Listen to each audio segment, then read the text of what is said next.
والذین آمنوا اشد حبا للہ۔ اعوذ باللہ من الشیطان الرجیم، بسم اللہ الرحمن الرحیم۔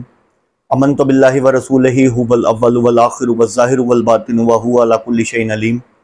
رب اشرح لی صدری ویسر لی امری واحلل عقدۃ من لسانی یفقہوا قولی۔ معزز ناظرین، بھائیوں، بہنوں، بزرگوں، السلام علیکم۔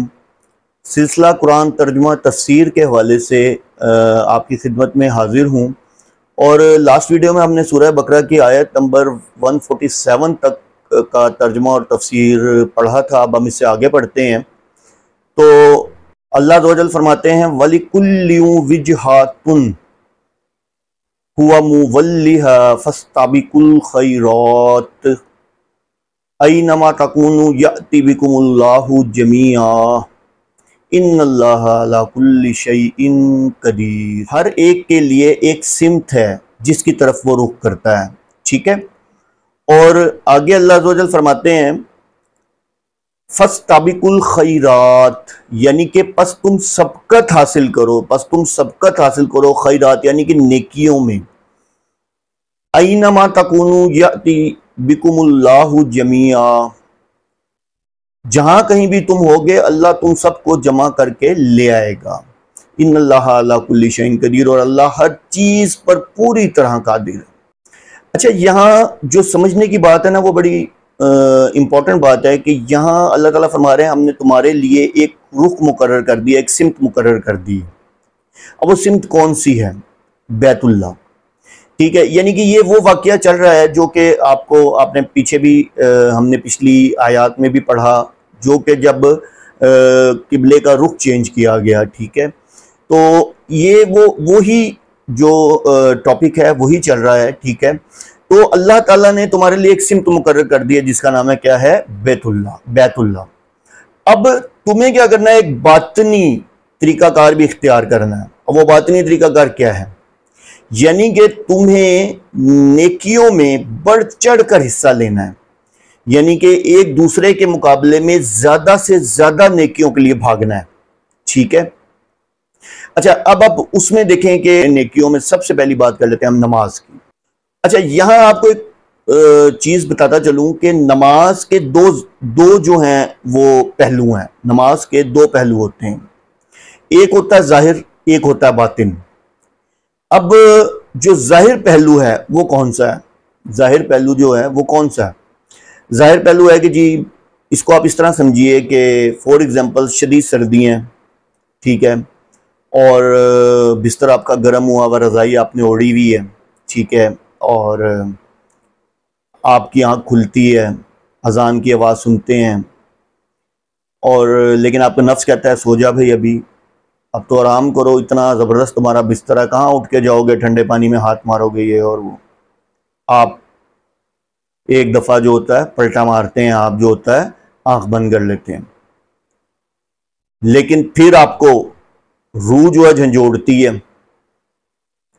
اور نفس آپ کو روکتا ہے، لیکن آپ کیا کرتے ہیں؟ آپ اٹھتے ہیں، اللہ کا نام لیتے ہیں، اور آپ جو نفس ہے اس کو سائڈ پہ پھینکتے ہیں، اور آپ کھڑے ہو جاتے ہیں، کھڑے ہو کے جا کے آپ وضو کرتے ہیں ٹھنڈے پانی سے، ٹھیک ہے۔ وضو کرنے کے بعد آپ نماز پڑھتے ہیں، اور جو نماز کے فرائض ہیں وہ آپ ادا کرتے ہیں۔ تو آپ نے کیا کیا؟ آپ نے نماز کا جو ظاہر تھا اس کو پورا کر دیا۔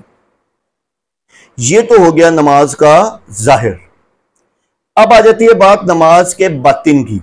باطن کیا ہے نماز کا؟ دیکھیں، نماز کا باطن یہ ہے کہ نماز اس طریقے سے پڑھیں۔ بیسیکلی نماز کا ربط کیا ہے؟ نماز کا ربط ہمارا یہ ہے کہ ہمارا اللہ عز و جل سے ایک قلبی رشتہ قائم کرنا، نہ کہ بس نماز پڑھی اور ظاہری طور پہ یعنی کہ ہم نے اپنا فرض ادا کیا اور ہم چل پڑے، نہیں، ایسا نہیں۔ ہمارا قلبی رشتہ جو ہے اللہ سے قائم کب ہوگا؟ جب ہم خشوع خضوع سے نماز پڑھیں گے۔ اب خشوع خضوع سے نماز کب پڑھیں گے؟ جب ہمیں یہ یقین ہو جائے گا کہ ہم جو نماز پڑھ رہے ہیں اور آپ کو یہ محسوس ہونے لگ جائے گا کہ اللہ عز و جل آپ کے سامنے ہیں اور آپ نماز پڑھ رہے ہیں، تب آپ کی نماز جو ہے اس لیول پہ ہوگی جس کو ہم باطنی نماز کہتے ہیں، یعنی کہ آپ کو یہ یقین ہو جائے گا کہ اللہ عز و جل جو ہیں وہ آپ کو دیکھ رہے ہیں اور آپ ان کے سامنے نماز پڑھ رہے ہیں، تو یہ آپ کا قلبی رشتہ جو ہے بیسیکلی اسی کو باطنی نماز کہتے ہیں۔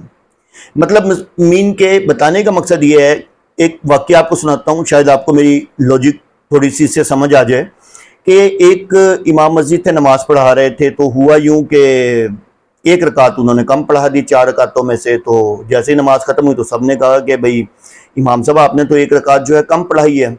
امام صاحب ماننے کو تیار نہ ہو۔ اچھا تو اب ہوا کیا کہ انہوں نے کہا بھی کوئی ثبوت دو، میں نے تو 4 رکعتیں پوری پڑھائی ہیں۔ ایک انسان کھڑا ہو گیا، اس نے کہا جی میں ثبوت دیتا ہوں آپ کو، آپ نے 3 رکعتیں پڑھائی ہیں۔ انہوں نے بتاؤ کیسے ثبوت دیتے ہو تم؟ انہوں نے کہا جی پہلی بات تو یہ میں اپنی ہر رکعت میں ایک جو ہے دکان کا حساب کرتا ہوں، تو چوتھی کی تو باری نہیں آئی، تو آپ نے 1 رکعت کم پڑھائی ہے۔ تو استغفر اللہ معاذ اللہ، بائی لاجک میں آپ کو یہ سمجھانا چاہ رہا ہوں کہ یہ جو قلبی رشتہ ہے، یہ نماز خشوع و خضوع کے ساتھ پڑھے۔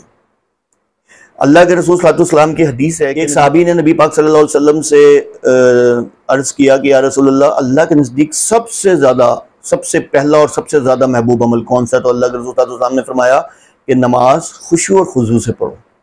انہوں نے کہا کہ اس کے بعد پھر کون سا عمل جو ہے وہ سب سے زیادہ محبوب ہے اللہ کے نزدیک؟ تو نبی پاک صلی اللہ علیہ وسلم نے فرمایا کہ والدین سے حسن سلوک کرو۔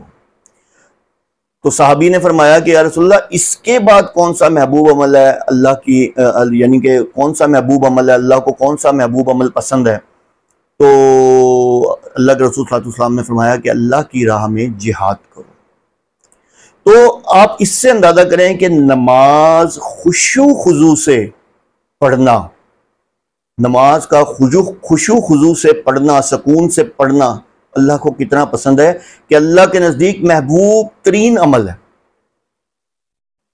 تو جیسا کہ معزز ناظرین ہم نے سورہ بقرہ کی آیت 148 کا ترجمہ اور تفسیر پڑھا، زیادہ لمبی آیت نہیں تھی لیکن پھر بھی میں نے ایک آیت کو ہی اس میں اس لیے پریفر کیا کیونکہ اس آیت کو سمجھنا ہمارے لیے اس لیے ضروری تھا کہ ہمیں اپنے جو باطنی جو فرائض ہیں، جو یعنی کہ جو اللہ تعالیٰ ہم سے یعنی کہ ایکسپیکٹ کرتے ہیں، ہمیں ان کو پورا کرنا ہے، ٹھیک ہے؟ تو باطنی فرائض میں سب سے پہلے تو نماز ہے، تو نماز خشوع و خضوع کے ساتھ پڑھیں۔ اللہ عز و جل آپ کو اور مجھے ہم سب کو دین میں استقامت دے۔ وآخر دعوانا ان الحمدللہ رب العالمین۔